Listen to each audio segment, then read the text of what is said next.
오늘부터 일주일간 법한교회 본당에서 드려지는 새벽 예배는 잠정적으로 중단하고 저희들이 유튜브를 통해서 설교 영상을 업로드해서 하나님의 말씀을 새벽마다 묵상하는 시간을 갖도록 하겠습니다. 사회적 거리두기 2단계가 격상되면서 저희가 50명 이상 실내 집회를 제한하는 행정명령에 따라서 저희들이 방역 당국의 지침을 따라서 잘 준수하며 여러분들의 안전과 건강에 유의하여 우리가 계속해서 신앙생활을 이어나가는 우리 법한교회 모든 식구들이 되셨으면 좋겠습니다. 오늘 하나님께서 주시는 말씀 이사야서 30장 18절에서 33절까지의 말씀의 시작은 그러나라는 접속사로 시작이 됩니다. 그렇다면 이 바로 전에 있는 이사야서 30장 1절부터 17절까지의 말씀의 결론이 무엇인가를 먼저 살펴볼 필요가 있습니다.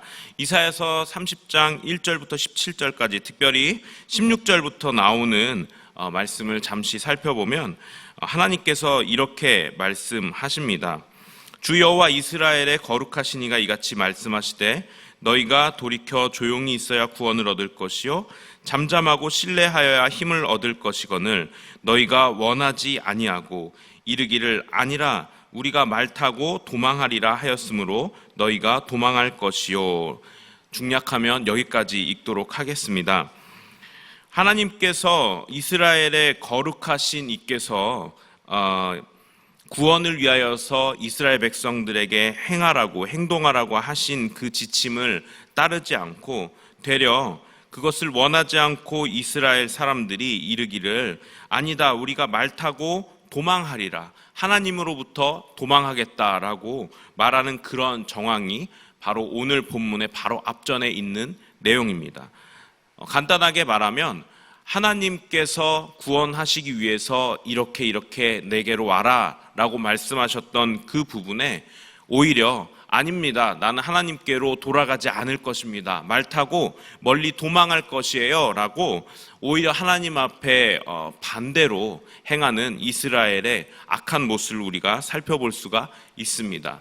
제가 서두에도 이사야서 처음 개관할 때도 말씀드렸던 것처럼 이사야서는 아빠인 하나님께서 딸인 이스라엘에게 보내는 편지라고 봐도 무방하다고 말씀드렸었습니다. 여기서 아빠가 나에게 와라 라고 말씀하시는데 딸은 싫다고 아빠에게서부터 말 타고 멀리 떠나겠다고 하는 굉장히 그 부모의 마음을 아프게 하는 그러한 것을 우리가 살펴볼 수가 있습니다. 그래서 오늘 말씀을 시작할 때 그러나 라고 우리 하나님께서 말씀하시는 것은 그러나 너희가 나를 떠나도 너희가 말 타고 나에게서 멀리 달려가도 그러나 나는 너를 기다릴 거야 라고 말씀하시는 아버지의 마음이 구구절절 느껴지는 것을 볼 수가 있습니다. 그 기다리시는 이유는 바로 이렇습니다. 너희에게 은혜를 베풀려 기다리는 거야. 또한 긍휼을 베풀기 위해서 일어날 거야 라고 분명히 하나님께서 오늘 말씀 서두에 말씀하고 계시는 것을 볼 수가 있습니다. 그리고 말씀하시는 것이 대저 여호와는 정의의 하나님이시라 그를 기다리는 자마다 복이 있도다 라고 말씀하십니다. 하나님께서 그 죄인된 이스라엘, 아빠가 싫다고 떠나버린 그 딸인 이스라엘을 기다리시는 것처럼 하나님을 기다리는 자녀들에게는 복이 있다라고 말씀하십니다. 그 복이 있는 사람들의 특징을 보면 시온에 거주하며 예루살렘에 거주하는 백성아 라고 말씀하고 계십니다. 시온과 예루살렘이 어디입니까? 바로 하나님께서 세워주신 하나님의 도성입니다. 하나님의 도성에 사는 하나님의 백성, 사실 그 어떤 지역을 말하는 것이 아니고 하나님의 그 품 안에 있는 사람들을 말씀하고 있는 것입니다. 시온에 거주하며 예루살렘에 거주하는 백성, 즉 하나님의 그 테두리 안에, 하나님의 그 마음 안에 하나님께 향해 있는 백성들을 두고 하시는 말씀인 것입니다. 그들에게 하나님께서 말씀하시는 것은 다시 통곡하지 아니할 것이고 내 부르짖는 소리로 말미암아 내가 내게 은혜를 베풀 거야 라고 하나님께서 그 복을 약속하고 계시는 것입니다. 그래서 하나님께서는 하나님께 돌아오는 자, 하나님을 사모하고 기다리는 자에게 하나님 그 자체로 복을 주시는 분이시다. 어떤 선물, 어떤 풍요로움 중요합니다. 그렇지만 우리에게 가장 큰 은사는 하나님의 은사, 바로 성령 하나님, 하나님 그 자체가 우리 가운데 가장 큰 은사라는 것입니다. 가장 큰 복이 되시는 것이죠. 하나님의 그 품 안에 거하는 우리 한 사람 한 사람 되시기를 주님의 이름으로 소망합니다.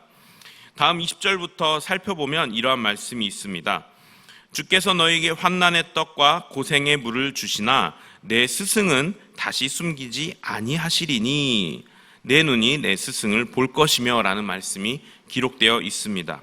하나님께서 너희에게 환난의 떡이라는 것은 무엇입니까? 먹을 것이지만 그것이 환난을 담고 있다. 그러니까 결국은 그것에 대해서 먹을 수밖에 없지만 그 환난이 닥칠 수밖에 없는 것을 말씀하고 계시는 것입니다. 고생의 물 또한 마찬가지입니다. 결국 환난과 고생이 분명히 너희에게 있을 것이지만 중요한 것은 내 스승은 다시 숨기지 아니할 거다라고 말씀하십니다. 여러분, 어두컴컴하고 이렇게 보이지 않는 곳, 우리가 정말 눈을 아무리 떠도 캄캄해서 보이지 않는 곳에 아무도 없이 가는 것과 누군가가 뒤에서 그 보이지 않는 곳에서 앞을 볼 수 있는 사람이 보면서 좌로 가라, 우로 가라, 네 길이 앞으로 펼쳐져 있다라고 안내해 주는 것과 어떤 차이가 있습니까? 여러분, 똑같이 캄캄한 길을 가더라도 그것을 볼 수 있는 능력을 가진 사람, 혹은 볼 수 있는 장비와 볼 수 있는 어떤 그런 안경을 가진 사람과 함께 한다면 여러분, 캄캄한 길도 갈 수가 있습니다. 그러나 그러한 능력을 가지지 않은 사람과 함께라면 어디로 가야 하는지 어디로 가는지도 모르는 채 너무나도 두렵게 한 발 한 발을 내디딜 수밖에 없다는 것입니다. 오늘 말씀이 그렇습니다. 환난과 고생이 있을지 모르지만 스승을 다시 숨기지 않을 거야. 여기서의 스승은 누구이십니까? 바로 우리 하나님이 되십니다. 성령 하나님께서 우리의 삶을 인도하실 수 있도록 내가 성령을 거두지 않겠다라는 그러한 약속의 말씀인 것입니다. 뒤에서 계속해서 말씀해 주시는 거예요. 여기 말씀해 보시면 21절에 이렇게 기록되어 있습니다. 너희가 오른쪽으로 치우치든지 왼쪽으로 치우치든지 내 뒤에서 말소리가 내 귀에 들려 이르기를 이것이 바른 길이니 너희는 이리로 가라 할 것이며, 뒤에서 말씀해 주신다는 것입니다. 이쪽이 바른 길이야, 저쪽이 바른 길이야 말씀하시면서 인도해 주신다는 것입니다.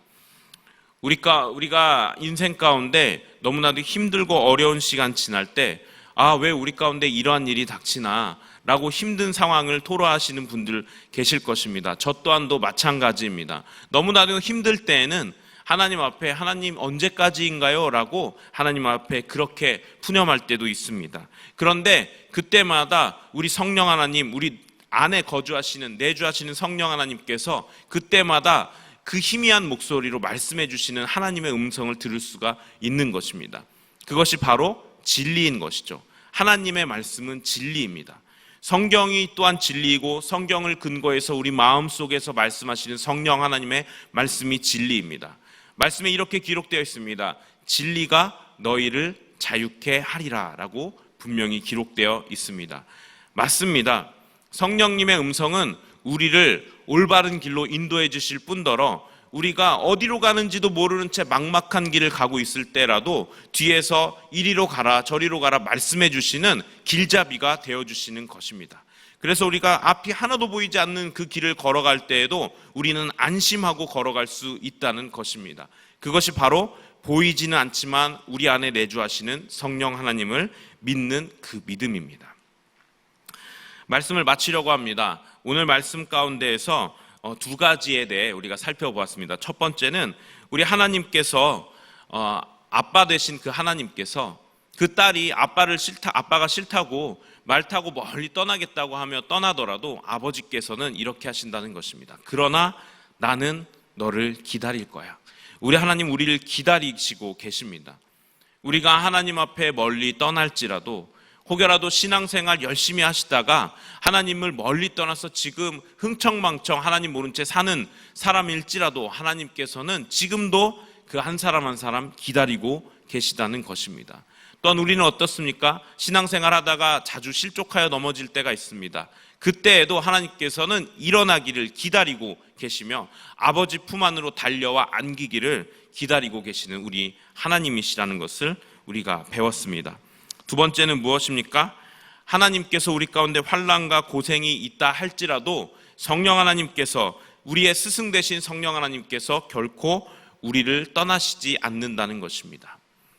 여러분, 코로나19로 인해서 현재 우리 지역 가운데에도 28번째 감염자가 나오고 우리 가까운 곳에 이렇게 동선이 파악되는 것을 볼 수 있습니다. 이러한 상황으로 인해서 우리 교회도 새벽 예배를 시작으로 주일 예배를 30일까지 그리고 본당을 폐쇄하는 조치에 이르렀습니다. 그러나 여러분, 이러한 어렵고 힘든 상황 가운데서도 우리 성령 하나님은 우리와 지금도 함께하고 계시는 것을 믿으시기 바랍니다. 상황이 우리의 신앙을 흔들 수가 없습니다. 그분이 우리와 늘 함께 계시고 이리로 저리로 인도해 주실 것이기 때문입니다. 코로나19로 인해서 어려움 가운데 있는 성도님들 많으신 줄 압니다. 경제적인 어려움들, 정서적인 어려움들 있으신 줄 압니다. 그러나 우리 안에 계시는 성령 하나님을 의지하시면서 우리 성령 하나님께서 어떻게 인도하시는지 우리가 잘 듣고 그 진리를 따라 행하면 이 코로나19도 우리가 이기고 남을 거라고 믿어 의심치 않습니다. 그래서 우리 모든 법한 성도님들, 이 코로나19로 어려운 순간들, 그리고 꼭 코로나19가 아니더라도 우리 가정과 우리 사회에서, 학교에서, 직장에서 어려운 상황들 가운데에서 우리 성령 하나님, 내 안에 계시는 스승이신 성령 하나님을 의지하며 그 말씀 붙잡고 의지하며 달려가실 수 있는 우리 성도님들 한 사람 한 사람 되시기를 주님의 이름으로 축원합니다. 함께 기도하겠습니다. 하나님 감사합니다. 저희들의 삶 가운데 끝까지 우리를 포기하지 않으시는 아버지 되셔서 감사합니다. 우리가 하나님을 멀리 떠난다 할지라도 우리 하나님께서는 지금도 우리를 기다리시는 분이신 것을 배웠습니다. 그 신실하신 하나님이 나의 아버지셔서 감사합니다. 또한 하나님, 우리 가운데, 우리의 삶 가운데 환난과 고생이 있을지라도 우리의 안에 내주하시는 성령 하나님 우리를 떠나지 않으시고 우리에게 길잡이가 되어주시니 감사합니다. 캄캄하고 어려운 길을 지날 때라도 그 길잡이가 있으시면 우리가 안심하고 길을 갈 수 있습니다. 우리를 영원히 떠나시지 않으시는 성령 하나님 우리가 단단히 붙잡고 코로나19로 어려운 이 시간들을 잘 지날 수 있도록, 그리고 또한 경제적인 어려움, 정서적인 어려움이 잘 이겨내질 수 있도록 주님 붙잡아 주시옵소서. 예수님의 이름으로 기도합니다. 아멘.